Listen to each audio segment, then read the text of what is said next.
At object pronouns. Object pronouns are something that you use all the time in English, you just don't realize it. In Spanish, this is something that you've seen. Some of these you've used, but today we're going to dive into them and actually get familiar with them. Object pronouns, taking a look, there are two different types. There are direct object pronouns, which is what we're going to take a look at first. Direct object pronouns answer that question, what or who. Okay? And I would encourage you to highlight mark this because the what and the who are essential in reminding yourself about direct object pronouns. So if you take a look at this sentence in English, John has the book. Well, let's answer the question what. What does John have? Well, the direct object here then is the book. That is what he has. In Spanish, your direct objects look like this. Me, te, lo, or la, nos, os, los, or las. Okay?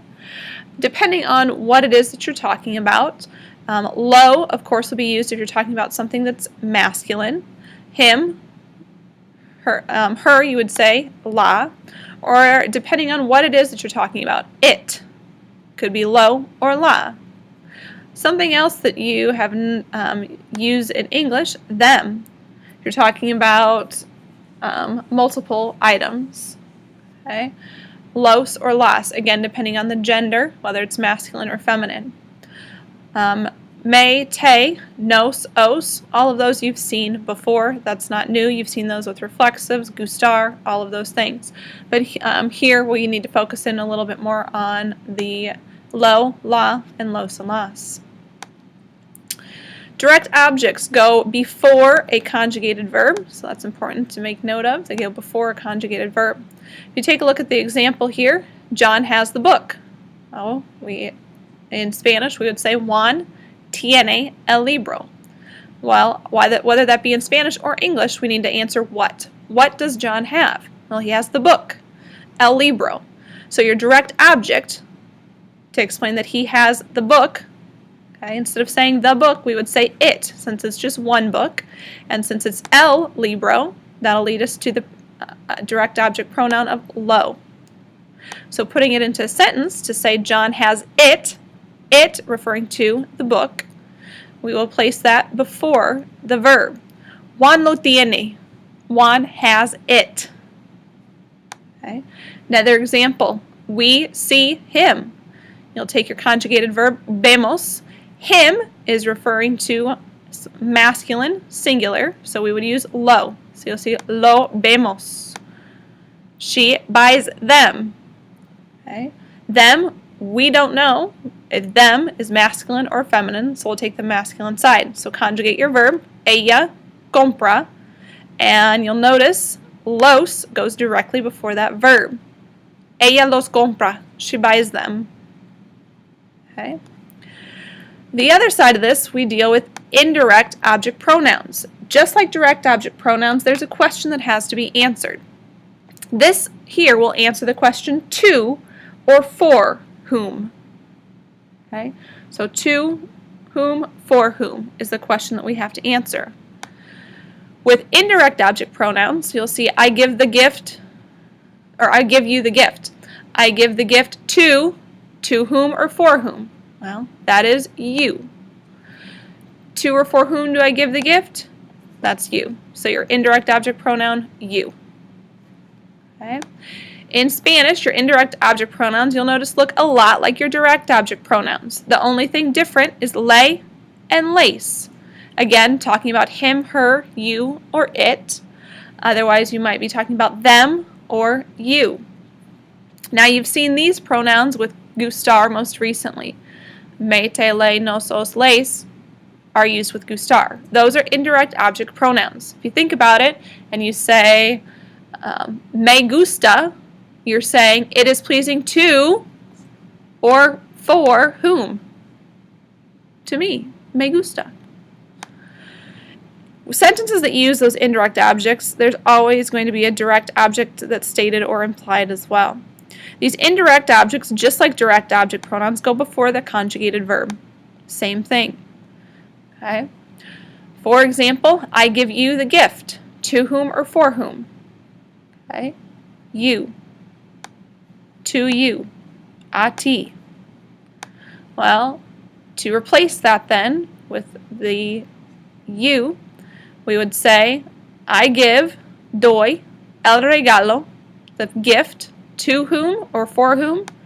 Te. Te doy el regalo. I give you the gift. Or another example, you write me. Okay, to whom or for whom? You write to me. So you'll put that before your conjugated verb. You write, escribes, to whom, for whom? Me. Me escribes. You write to me. You write me. Okay? Now sometimes sentences you'll find there are two verbs. Well, if you've got a sentence that has two verbs, you can use both the direct and indirect object pronouns. And you have two options with direct and indirect object pronouns, assuming you have two verbs. You can either go before the conjugated verb, just like what we've seen. Otherwise, as you know, when you have two verbs in a row, the first one's conjugated, the second one has to be in the infinitive. So you can attach the pronoun to the end of the verb. The second verb, that is, the infinitive. So there's two options. To clear it up for you, there are a couple of examples we'll take a look at. I want to see you. Okay? I want to see who or what. I want to see you is our direct object. Okay? You will be replaced with te. And following option number one, it can go before that conjugated verb. Okay? I want, quiero, to see, ver, who or what? You, te. Otherwise, you can attach it to the end, right on the verb, of the second one that's not conjugated. Quiero verte, I want to see you. Either way is acceptable and that works in Spanish. Okay? Another example here, she doesn't need to give us the money. Indirect object, we're answering the question to whom or for whom. Okay? Us, to whom or for whom? Us. So you can either take it and place it before the conjugated verb. She doesn't need, ella no necesita, to give, dar, el dinero. To whom? For whom? Nos. Or you could just say, ella no necesita dar nos el dinero, attached right onto the infinitive. Of course, you have to make sure that you conjugate the first verb, if that's what you're going to do. All right. The last part then gets a little extra tricky because some sentences, like I'd mentioned before, will have two object pronouns. And we do use this in English. It's just a matter of putting it to work in Spanish. When you have two object pronouns in one sentence, here's what happens. No matter what, and I can't underline and bold this enough, the indirect always goes before the direct. Okay, you'll always have that indirect object pronoun before your direct object. For example, okay, I buy it for you. Well, first of all, let's start with your direct object. Who or what? Well, in English, you'll see that it. That is your direct object. We don't know what it is, whether it's masculine or feminine, so we'll use lo. As you take a look then, the indirect, to whom or for whom? For you. You. Is that te?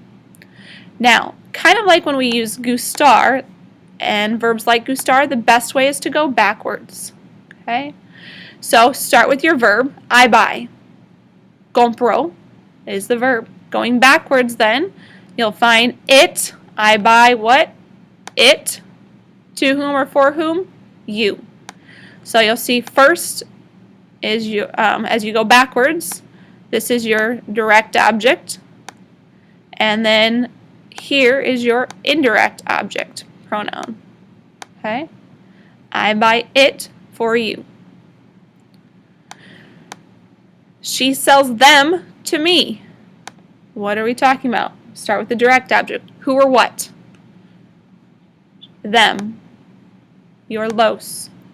To whom or for whom? To me. Me. Like I just said then, take it backwards. Okay? She sells, going backwards. She sells them to me. She sells them to me. Heading in that direction. And you'll be perfectly fine.